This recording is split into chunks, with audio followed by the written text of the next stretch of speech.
जदि ईश्वर प्रेम करते आमे केही मध्य बंची न थांतु। दुष्ट माने केवल ईश्वर को प्रतीक्षा न करती ताहा नुह, ईश्वर ठारू बहु दूर को चली जाती। ईश्वर ठारे आनंद करने पाई ईश्वर आम मान को आह्वान करती। आज आम आनंद क्या ऊपर निर्भर करुछि? ईश्वर को ऊपर आमे आनंद करुछु कि बा एई जगतर विषय प्रति आनंद करुछु? जीशुंक मधुर वाक्य चला पथे साजे दीप आमरी चरण अलिभ आलोक देई जीवनर प्रतिपदे जीवनर प्रतिपदे बढ़ाए से सत्य पथे पथ प्रदर्शिका से जे पथ प्रदर्शिका पथ प्रदर्शिका पथ प्रदर्शिका। प्रिय दर्शक बंधु नमस्कार। प्रभु जीशु मधुर नाम आपण को पथ प्रदर्शिका कार्यक्रम को स्वागत करुअछि। आपण किपरि अछंती? मोर विश्वास प्रभुंक दया और अनुग्रह आपण निश्चय भल थिबे। आपण नियमित आम कार्यक्रम देखुछंती, शिक्षा लाभ करुछंती और आत्मिक जीवन में बढ़ुछंती, सेथिबाई मु विशेष आनंदित। आपण को मतामत निश्चय आमको जणाइबे। आमे आपण को फोन कॉल रो अपेक्षा रे अछु, कारण आपण को फोन कॉल आम निमंते बहुमूल्य। आपण को मध्यरु अनेक आम सहित फोन रे जोगाजोग करुछंती, समान को मु धन्यवाद दिए। जदि आपण एपर्यंत आमको फोन करि नाहंती, आज ही आमको फोन करंतु। ए कार्यक्रम मध्य दे पुणी थरे आपण को सहित साक्षात करिवार सुजोग पाइथबारु प्रभु को धन्यवाद दिए। प्रभु आपण को जीवन रे बहुल आशीर्वाद करंतु। आज अध्ययन रे आमे गीत संहिता प्रति पुणी थरे दृष्टिपात करिबा। गीत संहिता 35, 36 और 37 गीत प्रति दृष्टि दबा। ये समस्त गीत रे दाऊद ईश्वर को न्याय विचार निमंते प्रार्थना करुछंती। शत्रु माने जो माने अकारण रे तांको विरुद्ध रे उठुछंती, समान को विनाश करबा निमंते प्रार्थना करुछंती। दाऊद प्रार्थना करुछन जे दुष्ट मान को योजना जेपरि संपूर्ण विफल हबो ओ ईश्वर को लोक माने जेपरि मुक्त हेबे, सेथिपई प्रार्थना करुछंती। ईश्वर जे विचार करता और रक्षा करता, तेणु तांको जीवन रे घटुवा समस्त समस्या दुख निमंते प्रभुंक निकट रे प्रार्थना करुछंती। दाऊदंक जीवन रे घटिथिबा अन्याय प्रति दाऊद किछि करुनाहंती। से ईश्वर हाथ में समस्त विषय थोई देउछंती, जेपरि ईश्वर सेथिर विचार करिवे। 36 गीत रे दाऊद तुलनात्मक भावे कहंती जे मनुष्यर दुष्टता जेते बड़, ईश्वर को प्रेम और विश्वस्तता सेतिकी महत। जदि ईश्वर प्रेम करि न थांते आमे केही बंची न थांतु। दुष्ट माने केवल ईश्वर को प्रत्याख्यान करती ताहा नुह, सेमाने समान को मंदता निमंते ईश्वर ठारे आनंद करती। आज आम आनंद क्यों विषय रे अछि? आमे कौन ईश्वर को विश्वस्तता निमंते आनंद करुछु अबा आम पाप निमंते आनंद करुछु? तेबे आसंतु ए संपर्क रे अधिक आलोचना करिबा पूर्वरु एक भक्तिमूलक गीत सुनिबा।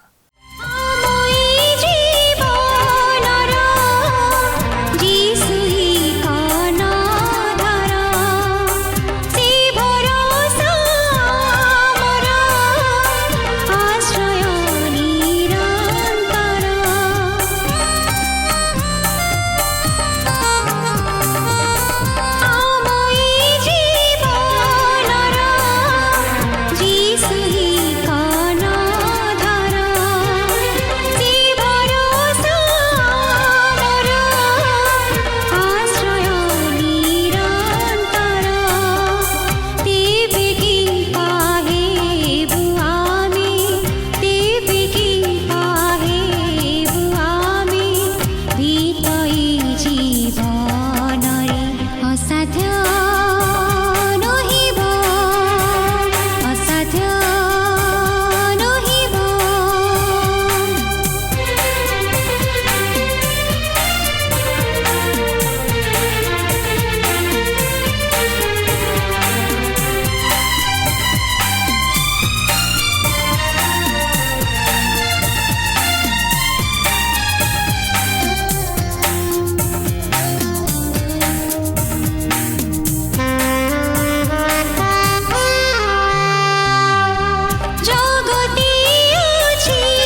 ଆଜି ଆମେ ଗୀତ ସଂହିତା 35 ପର୍ବଠାରୁ ଆରମ୍ଭ କରି 37 ପର୍ବ ପର୍ଯ୍ୟନ୍ତ ଅଧ୍ୟୟନ କରିବା ପାଇଁ ଯିବା।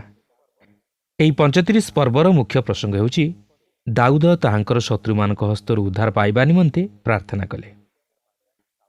ଏହି ଗୀତଟି ଦାଉଦ ସାଉଲଙ୍କ ଦ୍ୱାରା ନିର୍ଯାତିତ ହେଉଥିବା ସମୟରେ ଲେଖିଥିଲେ। ପ୍ରଥମ ସାମୁଏଲ ପୁସ୍ତକ ତାର 24 ପର୍ବ ଏହି ଗୀତର ପୃଷ୍ଠଭୂମି ସମ୍ଭବତଃ ପ୍ରଦାନ କରେ। ଏହା ଥିଲା ନ୍ୟାୟବାନ ଈଶ୍ୱରଙ୍କ ନିକଟରେ ନିଜର ଶତ୍ରୁମାନଙ୍କ ଉପରେ ଓ ତାଡ଼ନାକାରୀମାନଙ୍କ ଉପରେ ଈଶ୍ୱରଙ୍କ ବିଚାର ବର୍ତ୍ତାଇବା ନିମନ୍ତେ ଦାଉଦଙ୍କର ଶକ୍ତିଯୁକ୍ତ ପ୍ରାର୍ଥନା। ଦାଉଦ ଯେତେବେଳେ ଏହି ଗୀତଟି ଲେଖିଥିଲେ ସେତେବେଳେ ସେ ଭୟଙ୍କର ସମସ୍ୟା ମଧ୍ୟ ଦେଇ ଗତି କରୁଥିଲେ।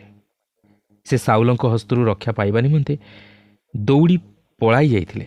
ତଥାପି ସେ ସାଉଲଙ୍କୁ ବଧ କରିବା ନିମନ୍ତେ ସୁଯୋଗ ପାଇଲେ ମଧ୍ୟ ତାହାଙ୍କୁ ବଧ ନ କରି ଛାଡ଼ି ଦେଉଥିଲେ, କାରଣ ସେ ଈଶ୍ୱରଙ୍କ ହସ୍ତରେ ତହିଁର ନିଷ୍ପତ୍ତି ଛାଡ଼ି ଦେଇଥିଲେ। ଆଉ ସାଉଲ ମଧ୍ୟ ଜାଣିଥିଲେ ଯେ ଦାଉଦ ତାହାଙ୍କୁ ବଧ ନ କରି ଛାଡ଼ି ଦେଉଥିଲେ ଓ ଈଶ୍ୱର ଯେ ଦାଉଦଙ୍କ ହସ୍ତରେ ରାଜ୍ୟଭାର ସମର୍ପଣ କରିଅଛନ୍ତି ଓ ସେ ଯେ ସାଉଲଙ୍କ ଠାରୁ ଅଧିକ ଧାର୍ମିକ ତାହା ସେ ନିଜେ ଦାଉଦଙ୍କ ନିକଟରେ ମଧ୍ୟ ପ୍ରକାଶ କରିଥିଲେ। ମାତ୍ର ତଥାପି ସେ ଦାଉଦଙ୍କ ପ୍ରତି ଶତ୍ରୁତା ଆଚରଣ କରି ତାହାଙ୍କୁ ରାଜା ହେବା ନିମନ୍ତେ ସୁଯୋଗ ଦେଉନଥିଲେ। ଦାଉଦଙ୍କର ଏହି ପ୍ରାର୍ଥନା କେବଳ ବ୍ୟକ୍ତିଗତ ପ୍ରାର୍ଥନା ନଥିଲା, ମାତ୍ର ଏହା ମଧ୍ୟ ଭାବବାଣୀ ସମ୍ବନ୍ଧୀୟ ପ୍ରାର୍ଥନା ଥିଲା। ଦାଉଦଙ୍କର ତାଡ଼ନା ପ୍ରାପ୍ତ ହେବାର ବିଷୟ ଆଗାମୀ ମହାକ୍ଲେଶର ସମୟରେ ଇସ୍ରାଏଲର ଅବଶିଷ୍ଟାଂଶଙ୍କ ପ୍ରତି ଘଟିବାକୁ ଥିବା ତାଡ଼ନାର ପ୍ରତିଛବି। ସେହି ନ୍ୟାୟ ବିଚାର ପାଇବା ନିମନ୍ତେ କାତରୋକ୍ତି କରିବାର ଉତ୍ତର ପ୍ରଭୁ ଯୀଶୁଖ୍ରୀଷ୍ଟଙ୍କର ଏହି ଜଗତକୁ ଦ୍ୱିତୀୟ ଆଗମନ କରିବାର ସମୟରେ ଦିଆଯିବ। ସେ ସେହି ସମୟରେ ନ୍ୟାୟ ବିଚାର ସାଧନ କରି ତାହାଙ୍କର ମନୋନୀତ ଲୋକମାନଙ୍କୁ ଉଦ୍ଧାର କରିବେ ଓ ସେ ଆଜି ମଧ୍ୟ ତାହାଙ୍କର ଲୋକମାନଙ୍କୁ ଉଦ୍ଧାର କରନ୍ତି। ଗୀତ ସଂହିତା 35 ପର୍ବର ପ୍ରଥମ 5 ପଦରେ ଏହିପରି ଲେଖା ଅଛି, ସଦାପ୍ରଭୁ, ଯେଉଁମାନେ ମୋ ସଙ୍ଗେ ବିବାଦ କରନ୍ତି ତୁମେ ସେମାନଙ୍କ ସଙ୍ଗେ ବିବାଦ କର, ଯେଉଁମାନେ ମୋ ସଙ୍ଗେ ଯୁଦ୍ଧ କରନ୍ତି ତୁମେ ସେମାନଙ୍କ ସଙ୍ଗେ ଯୁଦ୍ଧ କର। ଢାଲ ଓ ଫଳକ ଧାରଣ କର ଓ ମୋର ସାହାଯ୍ୟ ନିମନ୍ତେ ଠିଆ ହୁଅ। ମଧ୍ୟ ବର୍ଚ୍ଛା ଧରି ମୋ ପଛେ ଗୋଡ଼ାଇବା ଲୋକମାନଙ୍କ ପଥ ରୁଦ୍ଧ କର। ମୋ ପ୍ରାଣକୁ କୁହ, ଆମ୍ଭେ ତୁମ୍ଭର ପରିତ୍ରାଣ। ମୋ ପ୍ରାଣର ଅନ୍ୱେଷଣକାରୀମାନେ ଲଜ୍ଜିତ ଓ ଅପମାନିତ ହୁଅନ୍ତୁ। ମୋହର ଅନିଷ୍ଟ ଚିନ୍ତକମାନେ ବିମୁଖ ଓ ଘାବରା ହେଉନ୍ତୁ। ସେମାନେ ବାୟୁ ଆଗେ ତୁଷ ପରି ହେଉନ୍ତୁ ଓ ସଦାପ୍ରଭୁଙ୍କ ଦୂତ ସେମାନଙ୍କୁ ଘଉଡ଼ାଇ ଦେଉନ୍ତୁ। ଦାଉଦ ଏହି ବିଚାର ସଦାପ୍ରଭୁଙ୍କ ହସ୍ତରେ ଛାଡ଼ିଦେଲେ, ଯେପରି ସେ ତହିଁର ବିଚାର କରନ୍ତି। କାରଣ ରୋମିଓ 12 ପର୍ବର 19 ପଦରେ ଲେଖା ଅଛି, କ୍ରୋଧ ପାଇଁ ସ୍ଥାନ ଛାଡ଼ିଦିଅ, ଯେହେତୁ ପ୍ରତିଶୋଧ ନେବା ଆମ୍ଭର ଅଧିକାର, ଆମ୍ଭେ ପ୍ରତିଫଳ ଦେବା। ତେଣୁ ଦାଉଦ ନିଜେ ତହିଁର ପ୍ରତିଶୋଧ ନ ନେଇ ପ୍ରଭୁଙ୍କ ହସ୍ତରେ ଛାଡ଼ି ଦେଉଛନ୍ତି, ଯେପରି ପ୍ରଭୁ ତାହାର ବିଚାର କରନ୍ତି। ଏହାପରେ 35 ପର୍ବର 6 ପଦରୁ 8 ପଦ ମଧ୍ୟରେ ଲେଖା ଅଛି, ସେମାନଙ୍କ ପଥ ଅନ୍ଧକାରମୟ ଓ ଖସଡ଼ା ହେଉ, ପୁଣି ସଦାପ୍ରଭୁଙ୍କ ଦୂତ ସେମାନଙ୍କ ପଛେ ଗୋଡ଼ାଉନ୍ତୁ। ଯେହେତୁ ସେମାନେ ଅକାରଣରେ ମୋ ପାଇଁ ଗର୍ତ୍ତ ମଧ୍ୟରେ ଜାଲ ଲୁଚାଇ ଅଛନ୍ତି, ସେମାନେ ଅକାରଣରେ ମୋ ପାଇଁ ଖାତ ଖୋଳି ଅଛନ୍ତି। ଅଜ୍ଞାତ ସାରରେ ତାହାକୁ ସର୍ବନାଶ ଘଟୁ ଓ ତାହାର ଗୁପ୍ତ ଜାଲ ତାହାକୁ ହିଁ ଧରୁ। ସର୍ବନାଶ ସହିତ ସେ ତହିଁ ମଧ୍ୟରେ ପଡ଼ୁ। ମୁଁ ଭାବେ ଜଣେ ଖ୍ରୀଷ୍ଟ ବିଶ୍ୱାସୀ ପକ୍ଷେ ଏ ପ୍ରକାର ପ୍ରାର୍ଥନା କରିବା ଅସଙ୍ଗତ ବୋଲି ବୋଧ ହୋଇପାରେ, ଯେହେତୁ ଈଶ୍ୱର ଆମମାନଙ୍କୁ କହିଛନ୍ତି ସେହି ସମସ୍ତ ବିଷୟ ଆମେ ତାହାଙ୍କ ହସ୍ତରେ ସମର୍ପଣ କରୁ। କିନ୍ତୁ ଆପଣ ଯଦି ଭାବନ୍ତି ଯେ ଈଶ୍ୱର ଦୁଷ୍କର୍ମକାରୀମାନଙ୍କ ଉପରେ ପ୍ରତିଶୋଧ ନେବାକୁ ଯାଉନାହାନ୍ତି, ତାହେଲେ ଆପଣ ଭୁଲ କରୁଅଛନ୍ତି। ସେ କୌଣସି ମୁଖାପେକ୍ଷା ନ କରି ତହିଁର ବିଚାର କରିବେ। ସେ ନ୍ୟାୟରେ, ଧର୍ମରେ ଓ ପବିତ୍ରତାର ସହିତ ତହିଁର ବିଚାର କରିବେ। ଆମେ ତାହାଙ୍କ ହସ୍ତରେ ତାହା ସମର୍ପଣ କରିବା ଦ୍ୱାରା ଠିକ୍ କରୁ, କାରଣ ସେ ଏହାର ବିଚାର ଆମମାନଙ୍କ ଅପେକ୍ଷା ଅଧିକ ସତ୍ୟରେ ଓ ନ୍ୟାୟରେ ସାଧନ କରନ୍ତି ଓ ତାହାଙ୍କ ବିଚାର ଯଥାର୍ଥ। ବର୍ତ୍ତମାନ ଶୁଣନ୍ତୁ, ଦାଉଦ ସେହି ପ୍ରାର୍ଥନା କରିସାରିବା ପରେ କ'ଣ କହନ୍ତି। 9 ପଦରୁ 10 ପଦ ମଧ୍ୟରେ ଲେଖା ଅଛି, ଆଉ ମୋର ପ୍ରାଣ ସଦାପ୍ରଭୁଙ୍କଠାରେ ଆନନ୍ଦିତ ହେବ ଓ ତାହାଙ୍କ ପରିତ୍ରାଣରେ ଉଲ୍ଲାସ କରିବ। ମୋର ଅସ୍ଥି ସକଳ କହିବ, ହେ ସଦାପ୍ରଭୁ, ତୁମ୍ଭ ତୁଲ୍ୟ କିଏ ଅଛି? ତୁମ୍ଭେ ଦୁଃଖୀକି ତାହା ଅପେକ୍ଷା ବଳବାନ ଲୋକଠାରୁ ମଧ୍ୟ ଦୁଃଖୀ ଓ ଦିନହୀନକୁ ତାହାର ଲୁଟକାରୀଠାରୁ ଉଦ୍ଧାର କରିଥାଅ। ଦେଖନ୍ତୁ, ଏହି ସମୟରେ ଦାଉଦ ଅତି ଦରିଦ୍ର ହୋଇଯାଇଥିଲେ। ଯେତେବେଳେ ସେ ପ୍ରାନ୍ତର ମଧ୍ୟରେ ଥିଲେ ସେତେବେଳେ ତାହାଙ୍କ ନିକଟକୁ ଋଣଗ୍ରସ୍ତ, ଛୋଟା ଓ ଦୁଃଖଗ୍ରସ୍ତ ଲୋକମାନେ ଆସି ତାହାଙ୍କର ସଙ୍ଗୀ ହୋଇଥିଲେ ଓ ସେମାନେ ତାହାଙ୍କର ଦୁଃଖରେ ମଧ୍ୟ ଅଂଶୀ ହୋଇଥିଲେ। ମାତ୍ର ଈଶ୍ୱର ସେମାନଙ୍କ ସହିତ ଥିଲେ ଓ ସେ ଦାଉଦଙ୍କ ସଙ୍ଗରେ ଥିଲେ ଓ ସେ ତାହାଙ୍କୁ ସେହି ଦରିଦ୍ରତାରୁ ଉଦ୍ଧାର କଲେ। 35 ପର୍ବର 16 ପଦରେ ଲେଖା ଅଛି, ଭୋଜରେ ପାଷଣ୍ଡ ଉପହାସମାନଙ୍କ ପରି ସେମାନେ ମୋ ଉପରେ ଦନ୍ତ ଘର୍ଷଣ କଲେ। ଦାଉଦ ଏହି ସମୟରେ ସାଉଲଙ୍କଠାରୁ ଦୌଡ଼ି ପଳାଇଯାଇ ନିଜକୁ ଲୁଚାଉଥିବାରୁ ଅନେକେ ତାହାଙ୍କୁ ପରିହାସ କରୁଥିଲେ। ସେମାନେ ମଧ୍ୟ ତାହାଙ୍କୁ ଏହିପରି କହିଥାଇ ପାରନ୍ତି, ହେଇ ଦେଖୁଛ, ସେ ପଲିଷ୍ଟିୟ ବୀର ଗଲିଆତକୁ ବଧ କଲେ, ମାତ୍ର ସେ ସାଉଲ ରାଜାଙ୍କୁ ଭୟ କରୁଅଛନ୍ତି ଆଉ ତାହାଙ୍କୁ ଭୟ କରି ନିଜକୁ ଲୁଚାଉଛନ୍ତି। ପ୍ରିୟ ବନ୍ଧୁ, ଯଦିଓ ଧାର୍ମିକ ଅନ୍ୟମାନଙ୍କ ନିକଟରେ ନିନ୍ଦାର ପାତ୍ର ହୁଏ, ପରିହାସିତ ହୁଏ, ଶତ୍ରୁ ତାହାର କ୍ଲେଶ ତଥା ଦୁଃଖ ଦେଖି ଆନନ୍ଦ କରେ, ମାତ୍ର ଶେଷରେ ତାହାର ଜୟ ହୁଏ ଓ ସେ ଉଦ୍ଧାର ପାଏ, ଯାହାକି ଆମେ ଦାଉଦଙ୍କ ଜୀବନରୁ ଲକ୍ଷ୍ୟ କରୁ। ସେହି ଈଶ୍ୱରଙ୍କ ରାଜ୍ୟରେ ସେ ତହିଁର ପୁରସ୍କାର ପ୍ରାପ୍ତ ହୁଏ। ପ୍ରିୟ ବନ୍ଧୁ, ଆଜି ଆମେ ପ୍ରଭୁଙ୍କ ନିମନ୍ତେ ଯଦି ପରିହାସିତ ହେଉ, ନିନ୍ଦିତ ହେଉ, କ୍ଲେଶ ସହ୍ୟ କରୁ, ତାହେଲେ ତାହା କେବଳ ପୁରସ୍କାର ନିମନ୍ତେ। ସେଥିପାଇଁ ପ୍ରଭୁ ଯୀଶୁ କହନ୍ତି, ଲୋକେ ଯେବେ ତୁମମାନଙ୍କୁ ମୋ ସକାଶେ ନିନ୍ଦା ଓ ତାଡ଼ନା କରନ୍ତି, ପୁଣି ମିଥ୍ୟାରେ ତୁମମାନଙ୍କ ବିରୁଦ୍ଧରେ ସମସ୍ତ ପ୍ରକାର ମନ୍ଦ କଥା କହନ୍ତି, ତେବେ ତୁମେମାନେ ଧନ୍ୟ, ଆନନ୍ଦ କର, ଉଲ୍ଲସିତ ହୁଅ, କାରଣ ସ୍ୱର୍ଗରେ ତୁମମାନଙ୍କର ପୁରସ୍କାର ପ୍ରଚୁର।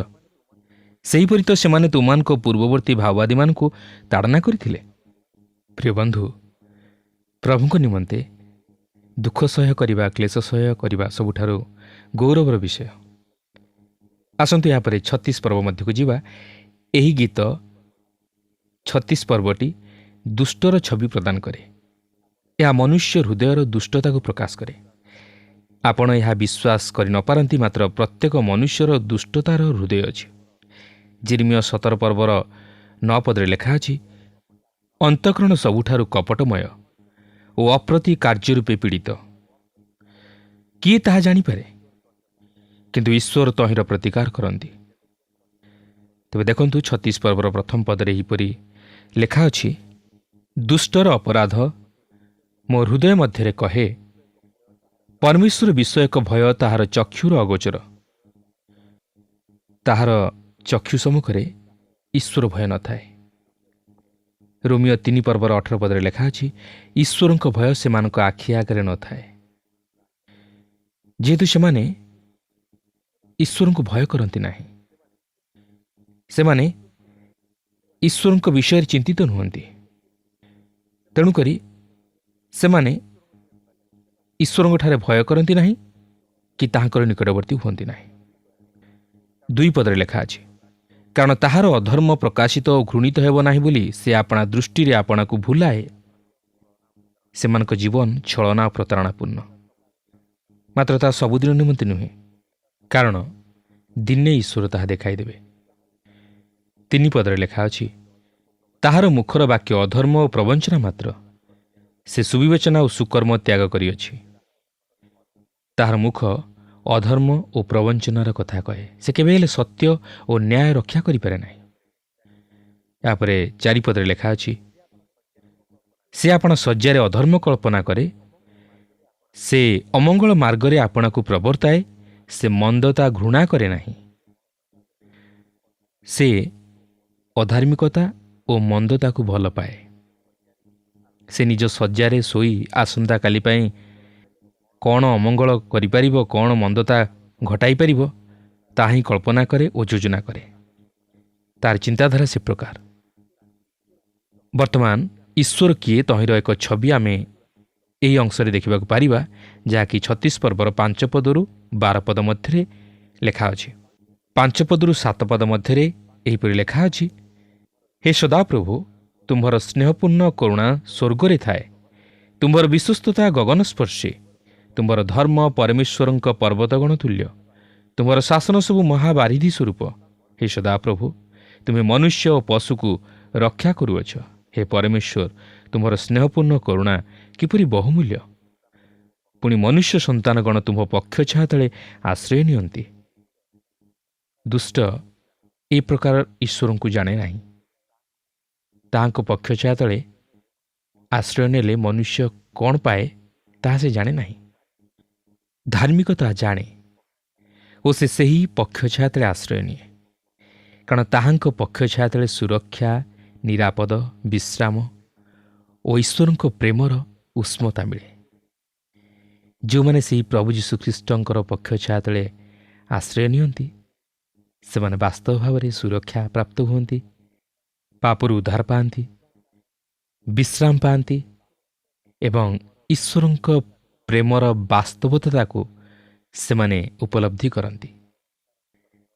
ଏହାପରେ 36 ପର୍ବର 11-12 ପଦରେ ଲେଖା ଅଛି, ଅହଙ୍କାରୀର ଚରଣ ମୋ ବିରୁଦ୍ଧରେ ନ ଆସୁ ଓ ଦୁଷ୍ଟର ହସ୍ତ ମୋତେ ଘଉଡ଼ାଇ ନ ଦେଉ। ହେଇ ଅଧର୍ମାଚାରୀମାନେ ପତିତ ହେଲେ, ସେମାନେ ଅଧପତିତ ହେଲେ, ଆଉ ଉଠିବାକୁ ସମର୍ଥ ହେବେ ନାହିଁ। ଦାଉଦ ଈଶ୍ୱରଙ୍କର ଦୟା ଓ ଅନୁଗ୍ରହ ପାଇବା ପାଇଁ ପ୍ରାର୍ଥନା କରନ୍ତି, ଯେପରି ସେ ଦୁଷ୍ଟମାନଙ୍କର ହସ୍ତରେ ନ ପଡ଼ନ୍ତି। ପ୍ରତ୍ୟେକ ଖ୍ରୀଷ୍ଟ ବିଶ୍ୱାସୀ ଆଜି ସେହିପରି ପ୍ରାର୍ଥନା କରିବା ଉଚିତ। ଆଜି ଆମେ କେତେ ଦୂର ପ୍ରଭୁଙ୍କ ନିକଟରେ ପ୍ରାର୍ଥନାଶୀଳ ଜୀବନଯାପନ କରୁଅଛୁ? ଆଜି ଆମେ କେତେ ଦୂର ଈଶ୍ୱରଙ୍କର ଦୟା ଓ ଅନୁଗ୍ରହ ପାଇବା ପାଇଁ ପ୍ରାର୍ଥନା କରୁଅଛୁ? ନା ଆଜି ଆମେ ନିଜ ଶକ୍ତିରେ, ନିଜ ଜ୍ଞାନରେ, ନିଜ ବୁଦ୍ଧିରେ, ନିଜର ଚେଷ୍ଟାରେ ଈଶ୍ୱରଙ୍କର ନିକଟବର୍ତ୍ତୀ ହେବା ପାଇଁ ଚେଷ୍ଟା କରୁଛୁ? ମାତ୍ର ଆମମାନେ ଅଯୋଗ୍ୟ ଅପଦାର୍ଥ ମନୁଷ୍ୟ। କେବଳ ଈଶ୍ୱରଙ୍କ ଦୟା ଆଉ ଅନୁଗ୍ରହ ଦ୍ୱାରା ହିଁ ଆମେ ଈଶ୍ୱରଙ୍କର ନିକଟବର୍ତ୍ତୀ ହୋଇପାରିବା। ତେଣୁକରି ଆମମାନଙ୍କର ପ୍ରାର୍ଥନାଶୀଳ ଜୀବନ ନିତାନ୍ତ ଆବଶ୍ୟକ। ଏହି ପ୍ରାର୍ଥନା ଦ୍ୱାରା ଆମେ ଶତ୍ରୁ ଉପରେ ଜୟଯୁକ୍ତ ହୋଇପାରିବା। ଏହି ପ୍ରାର୍ଥନା ଦ୍ୱାରା ଆମେ ଶୈତାନ ଉପରେ ଜୟଯୁକ୍ତ ହୋଇପାରିବା। ଏହି ପ୍ରାର୍ଥନା ଦ୍ୱାରା ଆମମାନେ ପ୍ରଭୁଙ୍କର ନିକଟବର୍ତ୍ତୀ ହୋଇପାରିବା। ଏହାପରେ 37 ପର୍ବଟିକୁ ଅଧ୍ୟୟନ କରିବା ନିମନ୍ତେ ଯିବା। ଏହି ଗୀତର ମୁଖ୍ୟ ପ୍ରସଙ୍ଗ ହେଉଛି ଭବିଷ୍ୟତ ଆଶୀର୍ବାଦର ପ୍ରତିଜ୍ଞା। ଏହା ଦାଉଦଙ୍କର ଗୀତ। ଏହା ଦାଉଦଙ୍କର ଅନୁଭୂତି ଓ ଇସ୍ରାଏଲର ଅବଶିଷ୍ଟାଂଶଙ୍କ ପ୍ରତି ଭବିଷ୍ୟତ ଆଶୀର୍ବାଦର ଏକ ପ୍ରତିଜ୍ଞା। ଦେଖନ୍ତୁ 37 ପର୍ବର ପ୍ରଥମ 2 ପଦରେ ଏହିପରି ଲେଖା ଅଛି, ତୁମେ ଦୁଷ୍କର୍ମକାରୀମାନଙ୍କ ସକାଶୁ ଆପଣାକୁ ବିରକ୍ତ କର ନାହିଁ, କିଅବା ଅଧର୍ମାଚାରୀମାନଙ୍କ ପ୍ରତି ଈର୍ଷାଭାବ ବହ ନାହିଁ, କାରଣ ସେମାନେ ଘାସ ପରି ଶୀଘ୍ର କଟାଯିବେ ଓ କୋମଳ ତୃଣ ପରି ଶୁଷ୍କ ହେବେ। ଦାଉଦ ଶେଷରେ ଏହି ସିଦ୍ଧାନ୍ତରେ ଉପନୀତ ହେଲେ ଯେ ଦୁଷ୍ଟମାନେ ଦିନେ ନା ଦିନେ ଘାସ ପରି ଶୀଘ୍ର କଟାଯିବେ, ଆଉ ସେମାନେ ଯଦିଓ ବର୍ଦ୍ଧିଷ୍ଣୁ ହୋଇପାରନ୍ତି, ସମୃଦ୍ଧିଶାଳୀ ହୋଇପାରନ୍ତି, ଧନବାନ ହୋଇପାରନ୍ତି, ମାତ୍ର ସେମାନଙ୍କର ପତନ ସୁନିଶ୍ଚିତ। ଘାସ କଟାଗଲେ କ'ଣ ହୁଏ? ନିଆଁରେ ପଡ଼େ। ତେଣୁ ପ୍ରିୟ ବନ୍ଧୁ, ଯେତେବେଳେ ଦୁଷ୍ଟମାନେ ବର୍ଦ୍ଧିଷ୍ଣୁ ହୁଅନ୍ତି, ସୁଖ ସମୃଦ୍ଧିରେ କାଳାତିପାତ କରନ୍ତି, ସେତେବେଳେ ଆମେ ସେମାନଙ୍କୁ ଦେଖି ଭୟ ପାଇବା ଉଚିତ ନୁହଁ। ଆମମାନେ ସେମାନଙ୍କୁ ଦେଖି ଈଶ୍ୱରଙ୍କର ବଚସା କରିବା ଉଚିତ ନୁହଁ। ଆମମାନେ ଈଶ୍ୱରଙ୍କୁ ପ୍ରଶ୍ନ କରିବା ଉଚିତ ନୁହଁ। ମାତ୍ର ଆମେ ଜାଣି ରଖିବା ଉଚିତ ଯେ ଦୁଷ୍ଟର ବିନାଶ ଅତି ଶୀଘ୍ର ଘଟିବ।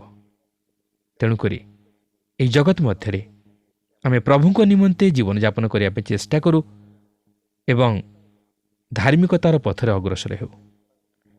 37 ପର୍ବର 3 ପଦରେ ଲେଖା ଅଛି, ସଦାପ୍ରଭୁଙ୍କଠାରେ ନିର୍ଭର ରଖି ସୁକର୍ମ କର, ଦେଶରେ ବାସ କରି ବିଶ୍ୱସ୍ତତାର ଅନୁଗାମୀ ହୁଅ। ଏହା ଈଶ୍ୱରଙ୍କର ଏକ ପ୍ରତିଜ୍ଞା।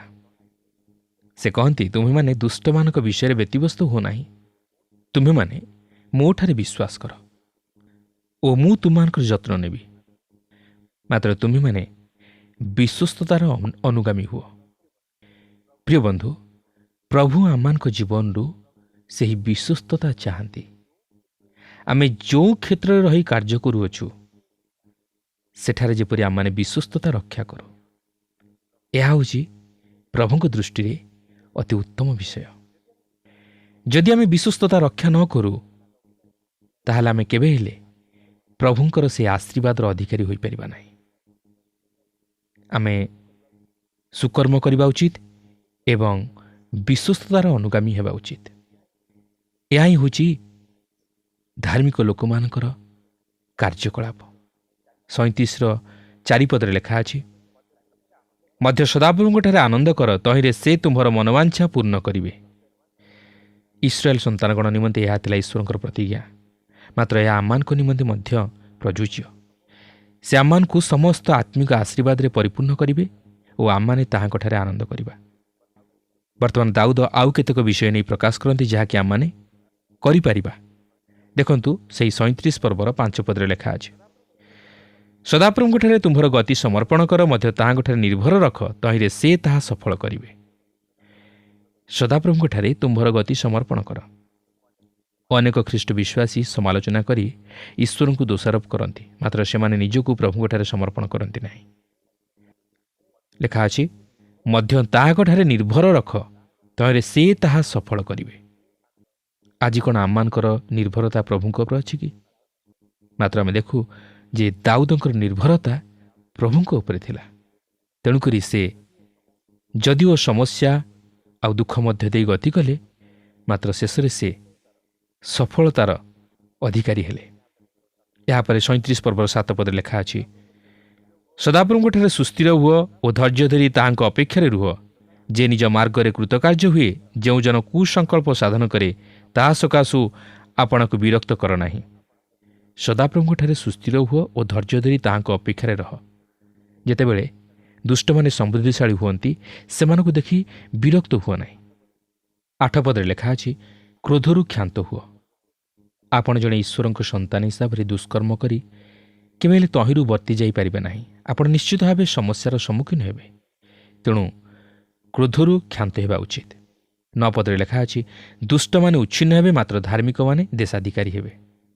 ଏହାପରେ 37 ପର୍ବର 11 ପଦରେ ଏହିପରି ଲେଖା ଅଛି, ମାତ୍ର ନମ୍ର ଲୋକମାନେ ଦେଶ ଅଧିକାର କରିବେ ଓ ଶାନ୍ତିର ବାହୁଲ୍ୟରେ ଆପଣା ଆପଣାକୁ ଆନନ୍ଦିତ କରିବେ। ଦିନ ଆସୁଅଛି, ଇସ୍ରାଏଲ ପୃଥିବୀର ଅଧିକାରୀ ହେବେ ଓ ଖ୍ରୀଷ୍ଟ ବିଶ୍ୱାସୀମାନେ ସ୍ୱର୍ଗ ରାଜ୍ୟର ଅଧିକାରୀ ହେବେ। ସେମାନେ ଏହି ଜଗତରେ ମଧ୍ୟ ସେହି ସମସ୍ତ ଆତ୍ମିକ ଆଶୀର୍ବାଦର ଅଧିକାରୀ ହେବେ। ଏହାପରେ 37 ପର୍ବର 14 ପଦରୁ ଆରମ୍ଭ କରି 28 ପଦ ପର୍ଯ୍ୟନ୍ତ ଆମେ ଦୁଷ୍ଟର କାର୍ଯ୍ୟକଳାପ ଓ ତାହାର ବିନାଶ ଦେଖୁ। ଈଶ୍ୱର ତାହାକୁ ଉଚ୍ଛିନ୍ନ କରିବେ। ଏହାପରେ 29 ପଦରୁ 40 ପଦ ମଧ୍ୟରେ ଆମେ ଦେଖୁଛୁ ଯେ ଧାର୍ମିକ ଲୋକର ଫଳ ଆଉ ତାହାର ଜୟ। ଏହି ବିଷୟ ପୁନର୍ବାର ଆମମାନଙ୍କୁ ସ୍ମରଣ କରାଇ ଦିଏ ଯେ ଈଶ୍ୱର ଅବ୍ରାହମଙ୍କ ପ୍ରତି ଓ ଇସ୍ରାଏଲ ପ୍ରତି କରିଥିବା ତାଙ୍କର ଅନନ୍ତକାଳ ସ୍ଥାୟୀ ପ୍ରତିଜ୍ଞାକୁ ସଫଳ କରିବାକୁ ଯାଉଅଛନ୍ତି। ସେ ତାଙ୍କର ଖ୍ରୀଷ୍ଟ ବିଶ୍ୱାସୀମାନଙ୍କୁ ସମସ୍ତ ଆତ୍ମିକ ଆଶୀର୍ବାଦରେ ଆଶୀର୍ବାଦଯୁକ୍ତ କରିଅଛନ୍ତି, ମାତ୍ର ସେ ଇସ୍ରାଏଲ ସନ୍ତାନଗଣକୁ ସେହି ଜାଗତିକ ଆଶୀର୍ବାଦ ସବୁ ପ୍ରଦାନ କରିବାକୁ ଯାଉଅଛନ୍ତି। ଆଉ ସେମାନେ ସେହି ପ୍ରତିଜ୍ଞାତ ଦେଶକୁ ଅଧିକାର କରି ତହିଁରେ ପୁନର୍ବାର ବସବାସ କରି ଈଶ୍ୱରଙ୍କ ଆଶୀର୍ବାଦ ସବୁର ଅଧିକାରୀ ହେବାକୁ ଯାଉଅଛନ୍ତି। ଏହାପରେ 37 ଓ 38 ପଦରେ ଆମେ ଦେଖୁଛୁ ଯେ ସିଦ୍ଧ ଲୋକ ସେହି ଯିଏକି ଈଶ୍ୱରଙ୍କ ପ୍ରତି ସିଦ୍ଧ, ଅର୍ଥାତ୍ ଯିଏକି ଈଶ୍ୱରଙ୍କଠାରେ ବିଶ୍ୱାସ କରି ତାହାଙ୍କ ପରିତାଣ ଉପରେ ନିର୍ଭର କରେ। ତାହାର ଶେଷଫଳ ଶାନ୍ତିକର, ମାତ୍ର ଦୁଷ୍ଟର ଶେଷଫଳ ଉଚ୍ଛିନ୍ନତା। ସେମାନେ ଉଚ୍ଛିନ୍ନ ହେବେ। ସେମାନଙ୍କର କୌଣସି ଚିହ୍ନବର୍ଣ୍ଣ ରହିବ ନାହିଁ, ଏହା ନିଶ୍ଚିତ।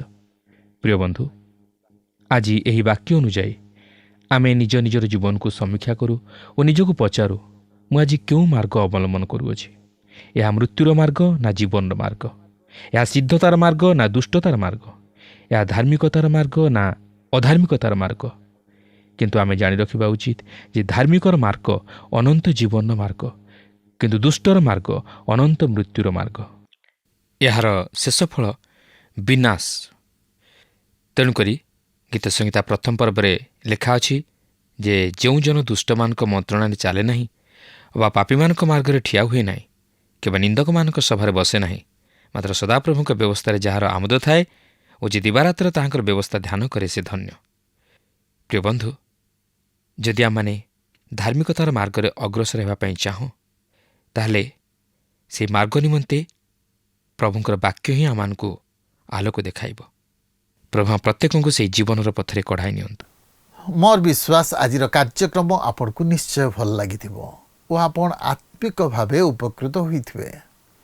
ଆମେ ଲକ୍ଷ୍ୟ କଲୁ ଯେ ଦାଉଦ ନ୍ୟାୟ ବିଚାର ଚାହୁଁଥିଲେ। ଯେଉଁମାନେ ଅନ୍ୟାୟ କରୁଥିଲେ, ଦୁଷ୍ଟାଚରଣ କରୁଥିଲେ ଓ ଈଶ୍ୱରଙ୍କ ବିରୁଦ୍ଧରେ ଉଠିଥିଲେ, ସେମାନଙ୍କ ପ୍ରତି ନ୍ୟାୟ ବିଚାର ପ୍ରାର୍ଥନା କରୁଛନ୍ତି। କାରଣ ନ୍ୟାୟ ବିଚାର କେବଳ ଈଶ୍ୱର କରିପାରିବେ। ଦାଉଦ ରାଜା ଭାବେ ନିଜେ ସେମାନଙ୍କୁ ଦଣ୍ଡ ଦେଇପାରିଥାନ୍ତେ, କିନ୍ତୁ ସେ ଈଶ୍ୱରଙ୍କ ଉପରେ ନିର୍ଭର କରୁଛନ୍ତି। ଦାଉଦ ତାଙ୍କ ଗୀତରେ ଉତ୍ସାହ ଦେଇ କହନ୍ତି ଯେ ଈଶ୍ୱର ବିଶ୍ୱସ୍ତ ଅଟନ୍ତି, ତେଣୁ ଈଶ୍ୱରଙ୍କଠାରେ ଲାଗି ରହିବାକୁ ହେବ ଓ ବିଶ୍ୱାସରେ ସ୍ଥିର ରହିବାକୁ ହେବ। ଦୁଷ୍ଟମାନେ ବୃଦ୍ଧି ପାଆନ୍ତି, ସେମାନେ ସଫଳ ହେବା ପରି ମନେ ହୁଅନ୍ତି, କିନ୍ତୁ ମନେ ରଖୁ ସେମାନଙ୍କ ଶେଷ ଦଶା ଭୟଙ୍କର ହେବ। ସେମାନେ ବିନାଶ ହେବେ, କିନ୍ତୁ ଧାର୍ମିକମାନେ ଅନନ୍ତ କାଳ ଆଶୀର୍ବାଦ ଯୁକ୍ତ ହେବେ। ଈଶ୍ୱର ନୀରବ ନାହାନ୍ତି, ସେ ବିଚାର କରିବେ, କାରଣ ସେ ନ୍ୟାୟବାନ ପରମେଶ୍ୱର ଅଟନ୍ତି। ଆଜି କ'ଣ ଆମେ ସମ୍ପୂର୍ଣ୍ଣ ରୂପେ ଈଶ୍ୱରଙ୍କ ଉପରେ ବିଶ୍ୱାସ କରୁଛୁ କି?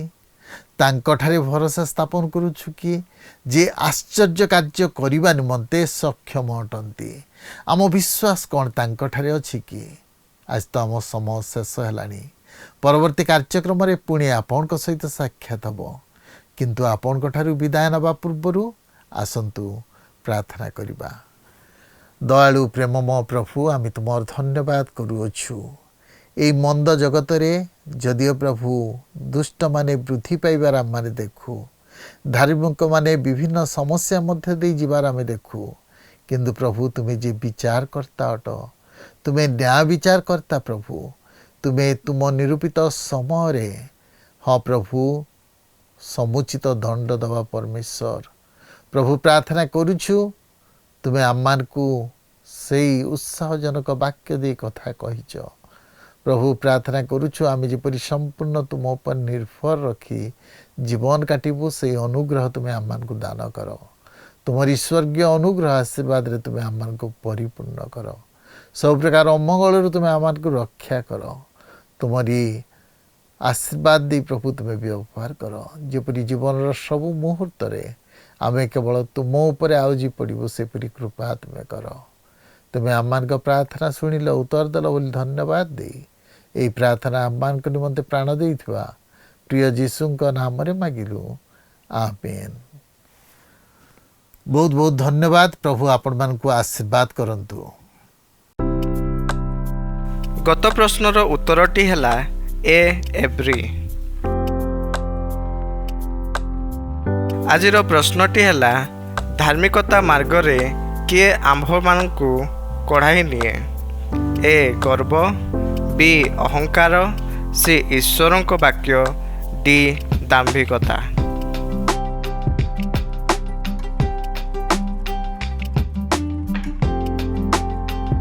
এই প্রশ্নর উত্তর আসন্তাকালি সন্ধ্যা 6টা মধ্যে option A, B, C, D মধ্যরু সঠিক উত্তর বাছি আপনার নাম ও সম্পূর্ণ ঠিকনা সহিত 9777221415 ফোন নম্বরে SMS কিংবা WhatsApp দ্বারা জଣାଇବାକୁ অনুরোধ।